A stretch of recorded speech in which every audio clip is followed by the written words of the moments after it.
All right, so today I'm going to do a more in-depth video about how you can utilize training volume and how many sets you're doing basically within a week to maximize your potential for muscle hypertrophy. Today, the goal is just going to be about muscle hypertrophy, okay? But for myself today, I'm actually doing leg day, but I'm not doing hypertrophy for legs at the moment. I'm trying to get back into like playing football after some like previous injuries. So I'm doing a more like athletic based leg day. So we're starting with some like light plyometrics, working into some tougher plyometrics, and then going into some strength stuff, and then finishing with some power work, okay? So in between like my sets and stuff, I'll quickly discuss about how you can utilize training volume to maximize the potential muscle hypertrophy, so muscle growth for yourself.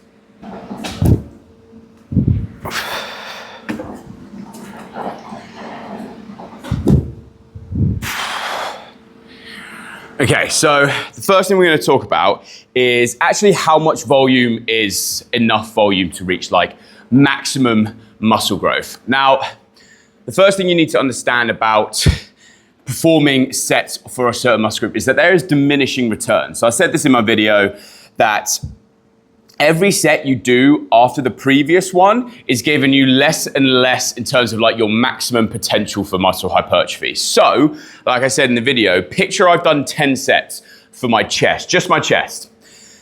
Let's say that gives me about 50% of my total potential for muscle hypertrophy. In theory, 20 sets would get me to 100%. But because of the diminishing returns, that's not how it works. Maybe if I do 20 sets, maybe then I'm only getting like 70%. Now, those are just random like numbers. I'm not actually sure about the total percentage. And in fact, so Brad Schoenfeld, he's one of the leading doctors in this field. He found that doing up to 40 sets per muscle group per week still elicited more and more muscle hypertrophy. And in fact, we might not have even found the upper limit in terms of how many sets you can do in a week to still be getting more and more hypertrophy. But like I said, there's diminishing returns. So doing more than 40, maybe you're getting like 0.1% towards that muscle hypertrophy. So, that's like kind of like the upper limit, is thinking about maybe trying to get 40 sets. If you're trying to get close to that 100%, 40 sets per muscle group per week. And then quickly as a side note, when we're actually calculating sets, there's kind of this new way in which we actually calculate our sets in terms of like research now. And that is using like a fractional method. So when I do a set of bench press, for example, obviously the prime mover for that is going to be my chest. And so that's going to count as one set towards my chest. But obviously the triceps are also working in that. And so you can kind of count that as 0.5 in terms of sets towards your triceps. So doing 2 sets of bench press counts as 1 set for your triceps and obviously 2 sets for your chest. Now, there are actually more specific calculations out there, but to make things simple, I would say just do it like that, 0.5 towards the assisting mover and then 1 set towards that prime mover, all right?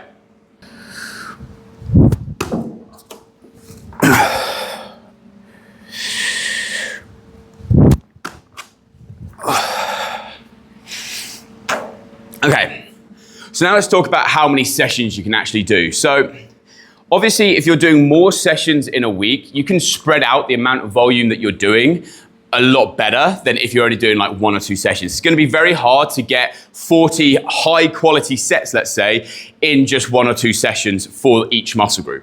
Okay, so that is why you see like bodybuilders training so many times within a week, like often 6 times in a week, because then they can get the amount of volume they need in a session. And a good way to do this to try and also increase the amount of volume that you're doing in your sessions is supersets. Now, most of us know what supersets are. If you don't, it's basically just performing 2 exercises back to back. Now, the important thing with a superset is if you're going to be performing 2 exercises back to back, it's probably important to make sure that you're not using the same muscle group, because the idea is that when we're working let's say our chest on a bench press, we don't want to then suddenly go into a set of chest flies, because those chest flies probably aren't going to do a whole lot for us because we haven't really recovered from the chest press. So what I suggest doing when you're doing supersets is, if you're only training a few times a week and you're doing push and pull on the same day, then make sure that your superset is a chest movement, and then the next exercise is a back movement. And then you're just swapping in between that, because when you're working your back, you're essentially resting from your chest and vice versa. So that's one way to make sure you're getting as much volume in as you can and making the most of your time. That is agonist and antagonist in terms of like what you're doing in your supersets. But you can still utilize supersets even if you're doing, so for example, for me right now, I'm doing a push day, a pull day, a leg day. So that means on my push day, it's very hard to avoid using the same muscles in my supersets. But what I do is I make sure that let's say my first exercise is my bench press. I try and partner that with an exercise that's going to interfere the least with it. So for example, I do bench press and then I do lat raises alongside it. Or maybe I do chest flies and I do a tricep push down alongside it. So even though they're both pushing movements and there's maybe slight interference with them, it's not as significant. So I wouldn't necessarily partner the bench press with the chest flies. I would try and avoid that as best I can. And then for example, on back day, I will do pull-ups partnered with, let's say, bicep curls. Or if you're doing abs, so obviously the bicep curls will interfere a little bit, but not as significantly as doing, let's say, something like a bent over row.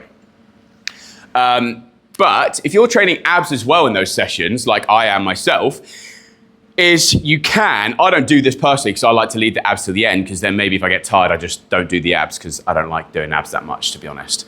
But you can do like your bench press, and then you could do an ab exercise like hanging leg raises or cable crunches, something like that, because obviously the core is going to interfere significantly less than if I was going to be doing a shoulder or a tricep exercise alongside that bench press. So when you're trying to get in that volume and you're programming for it, is consider how you can utilize supersets and make sure that you utilize those supersets effectively so that you're actually recovering from the previous set and you can push hard in every single set. All right. So a general rule of thumb to make sure that you are programming correctly is that, let's say for my bench press, I'm doing 100 kilos for 10 reps. Let's just make it a nice round number, nice and easy. So 100 kilos for 10 reps, I know is pretty much failure for me.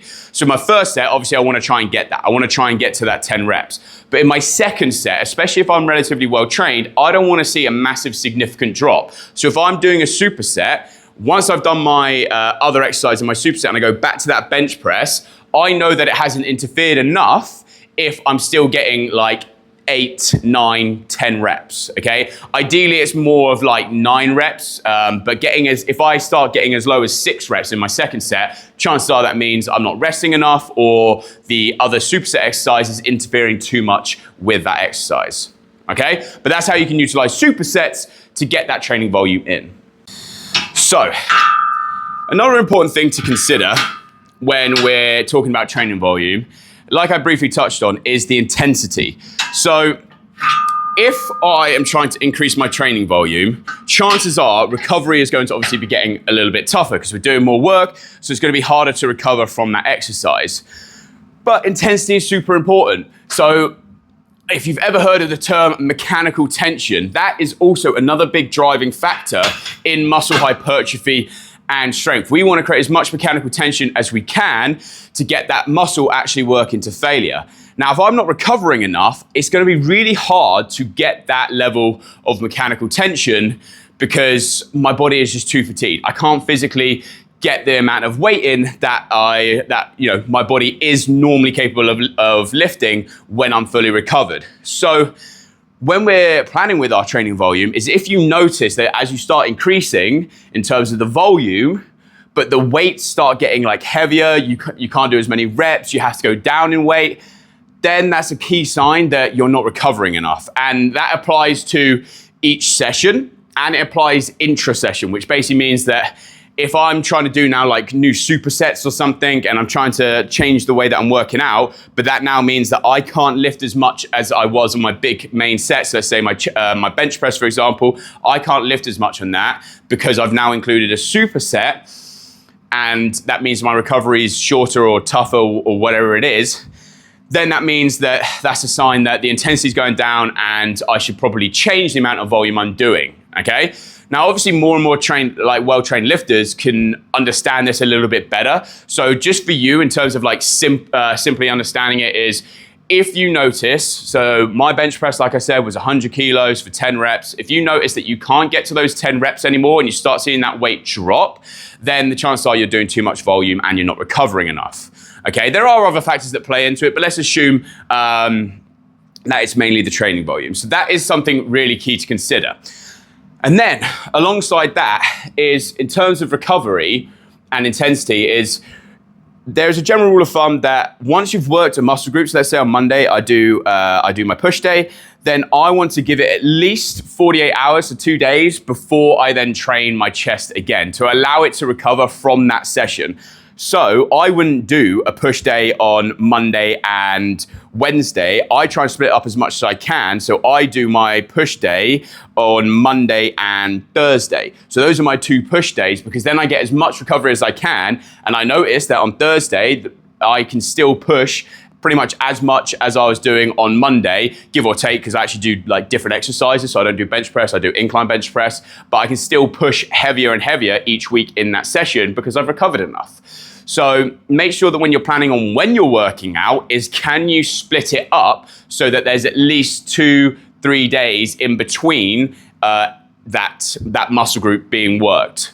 So the last thing I'm going to quickly touch on is training age and how that affects the volume that you should be doing. Now, I'm going to keep this as short and as simple as possible. So in terms of training age, if you are a beginner, you're not going to want to try and do 6 sessions a week. You're not going to want to try and aim for those 40 sets per week. And in fact, I would suggest doing something like 2 or 3 sets, 2 or 3 sessions per week, and making sure that those are full body. Now, a beginner is someone probably like a year or less. Okay, these are like sort of loose interpretations of beginner, intermediate, and advanced, but I would say a year or less is a beginner. Above a year and maybe up to like 3, 4, 5 years is intermediate. Depends how consistent you are with your training. Intermediate, I would suggest going up to like 4 days per week, and that would be something like upper, lower, and trying to get the volume in that way. So you're slowly increasing.